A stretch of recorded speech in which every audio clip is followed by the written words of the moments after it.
Елның иң яхшы лирик җыры номинациясе шулай ук хатын-кыз һәм ир-ат башкаручыларныкына бүленде. Бу исемгә Лилия Хайруллина башкарган «Кара әле күзләремә» җыры ия булды.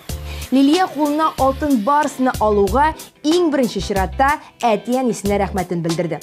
Бактың исә бу җырны бик күп еллар элек Лилияның әтисе иҗат иткән булган икән.